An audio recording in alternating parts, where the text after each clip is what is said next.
Hello दोस्तों। ये जो न्यूज़ चल रही है तो वो तो आपने सुनी होगी कि जौनपुर में एक माँ का इकलौता बेटा की गर्दन काट दी गई। और सिर्फ किस लिए? क्योंकि वो अपनी ज़मीन के लिए लड़ रहा था। सिर्फ इसलिए उसकी गर्दन काट दी गई। तो आइए सबसे पहले हम आपको ले चलते हैं उसी टॉपिक पे और आपको दिखाते हैं कि क्या से क्या हुआ और उसकी स्टोरी बताते हैं विस्तार से। तो जौनपुर में एक सुखी परिवार रहता था, जहाँ पे अभी भी रहता है, जहाँ पे एक भाई और पांच बहनों के बीच एक भाई था और माँ बाप थे। तो सब अच्छे से चल रहा था। और जो अनुराग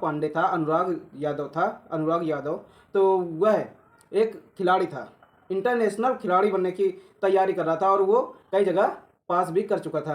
तो इसी बीच उसके गांव में अपने परिवार के मतलब आस पड़ोस में किसी से विवाद चल रहा था ज़मीनी तौर पे। तो ज़मीनी तौर पे विवाद चल रहा था, तो एक दिन उसने नाराज़गी जाहिर की कि ये ज़मीन मेरी है। तो इसमें काफ़ी वाद विवाद हुआ दूसरे पार्टी से और अनुराग यादव के परिवार से और अनुराग यादव से। तो इससे वो दूसरी पार्टी के जो लोग थे वो बहुत ज़्यादा अनुराग यादव को चिढ़ने लगे, उनसे जलने लगे, अनुराग यादव से जलने लगे कि ऐसा ना हो कि मेरी ये ज़मीन अनुराग यादव के पास चली जाए।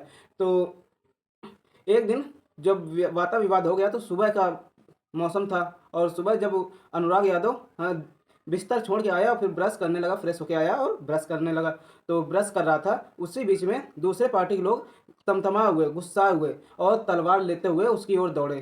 तो अनुराग यादव को इतना वो था नहीं, तो वो आ रहे हैं और ये अपना ब्रश कर रहा है अपने बाहर खड़े होके। और उसके घर वाले अपने अपने काम पे लगे हैं, उसकी बहनें अपने काम पे लगी हुई हैं, उसकी मम्मी अपने काम पे लगी हुई हैं। तो ये कुछ भी नहीं समझ सका कि क्या होने जा रहा है। तो वो अपने विरोधी पार्टी की ओर देखता है कि तलवार लेके वो मेरे पास आ रहे हैं। तो अचानक से वो दौड़ता है और चिल्लाता है, तब तक वो विरोधी पार्टी के पहुंच जाते हैं लोग।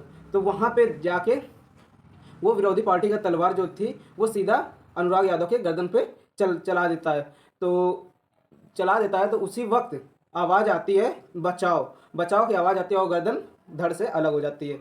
तो अनुराग यादव उसी जगह खत्म हो जाता है। और ये आवाज़ सुन के आसपास के और घर के लोग, उसकी बहनें, उसकी माँ, उसके पिता, सब लोग दौड़ के बाहर आते हैं। तब तक उसका काम खत्म हो चुका था। और मौके से वो जो जिसने विरोधी पार्टी ने गर्दन काटी वो तुरंत वहाँ से रफू चक्कर हो गया, तुरंत भग गया और अपने जाके घर पे घुस गया। तो उसी से वहाँ पे जाके लोगों ने देखा तो वहाँ से भी भाग चुका था, अपने घर से भाग चुका था। और उसके परिवार के लोग मिले, महिलाएं मिली और वहाँ पे जाके फिर कंप्लेन हुई। परिवार के सब लोग आ गए, इकट्ठा हुए, पुलिस आ गई। जब पुलिस आ गई तो डीएम साहब जो गए तो वो बहुत ज़्यादा गुस्से में थे।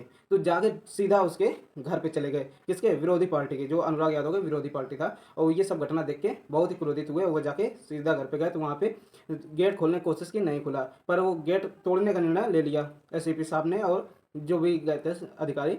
तो गेट तोड़ने का निर्णय लिया। तब तक आवाज़ आती है अंदर से कि हम गेट खोल रहे हैं। तो महिलाएं कुछ मिली और वहाँ पे गेट खोल दिया गया। और उसका भाई एक मिला, हाँ, जो उससे बड़ा था।